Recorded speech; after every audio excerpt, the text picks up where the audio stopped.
Hello everyone, welcome to well wishers voice. Welcome to our family. మనం కొత్తగా ఈ channel start చేశాము. దీంట్లో మీరు సబ్స్క్రైబ్ చేసుకున్న వాళ్ళందరికీ thank you first of all. ఇంకా సబ్స్క్రైబ్ చేసుకొని వాళ్ళు ఎవరైనా ఉంటే ఖచ్చితంగా లైక్ చేయండి, షేర్ చేయండి, సబ్స్క్రైబ్ చేయండి. ఈ వీడియోకి వాయిస్ ఓవర్ ఇచ్చి మరీ వీడియో పెట్టడానికి రీజన్ నల్లేరు చెట్టు.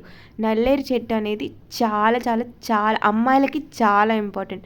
స్ట్రెస్ చేసే అమ్మాయిలకే ఇంపార్టెంట్ అని ఎందుకు చెప్తున్నానంటే, దీనివల్ల మెన్సెస్ ప్రాబ్లమ్స్ ఇలాంటివి ఉంటే ఖచ్చితంగా క్యూర్ అవుతాయి. చాలా హెల్తీ చెట్టు.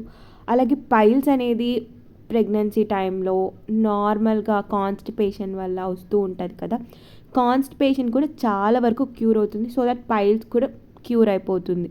అండ్ నెక్స్ట్ డీటాక్స్ అనమాట. లివర్ మీద మంచిగా యాక్ట్ చేసి మన బాడీలో డీటాక్సిఫికేషన్ అనేది క్యూర్ చేస్తుంది.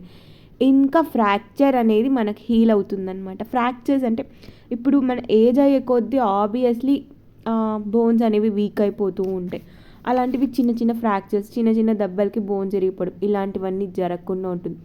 అండ్ దీంట్లో వైటమిన్ సి, కే, కాల్షియం, యాంటీ ఆక్సిడెంట్స్ ఇలా చాలా విటమిన్స్ ఉన్నాయి. విటమిన్ సి అనేది ఐరన్ అబ్జార్ప్షన్కి చాలా చాలా ఇంపార్టెంట్. అలాంటి ఐరన్ అబ్జర్వ్ చేసింది ఇది విటమిన్ సి ఉంటేనే మన బాడీలో అబ్జర్వ్ అవుతుంది. సో దట్ అనేమియా ఇలాంటివి కూడా రాకుండా ఉంటాయి. ఇన్ని పోషకాలు ఉండేదాన్ని మనము జ్యూస్ తీసుకొని తాగితే కొంతమందికి చేదు అలా అనిపిస్తుంది. ఇలా కాకుండా పచ్చడి పెట్టుకొని టేస్టీగా హెల్తీగా తినడం ఎలాగో మనం ఈ వీడియోలో చూసేద్దాం. సో మనం చూసినట్టుగా దీన్ని చేసే విధానం ఫాస్ట్గా చెప్తాను, వినేసేయండి. ఫస్ట్ ధనియాలు, జీలకర్ర ఫ్రై చేసేసి పక్కన పెట్టేసుకోవాలి. దాని తర్వాత ఎండుమిర్చి ఫ్రై చేసి పక్కన పెట్టేసుకోవాలి. తర్వాత మనం తీసుకున్నాం కదా ఆకు, దాన్ని కూడా ఫ్రై చేసేసి దాంట్లో తెల్లగడ్డ, కొంచెం చింతపండు వేసేసి ఫ్రై చేసి పక్కన పెట్టేసుకోవాలి.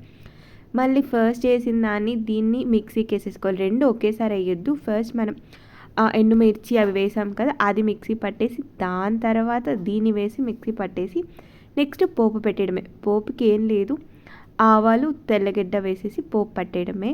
మర్చిపోకండి, ఆ మిక్సీ పట్టేటప్పుడే దాంట్లో ఉప్పు వేసుకోవాలి. అది చెప్పడం మర్చిపోయాను కానీ చూపించాను. అండ్ ఈ పోపు పెట్టేసుకునేసి లైట్గా మనం చేసుకున్న పొడి పైన చల్లుకొని మళ్ళీ కలిపేసుకుంటే టేస్ట్ అదిరిపోతుంది. నెయ్యి వేసుకొని రోజు ఒక 2 ముద్దలు తింటే మంచిది.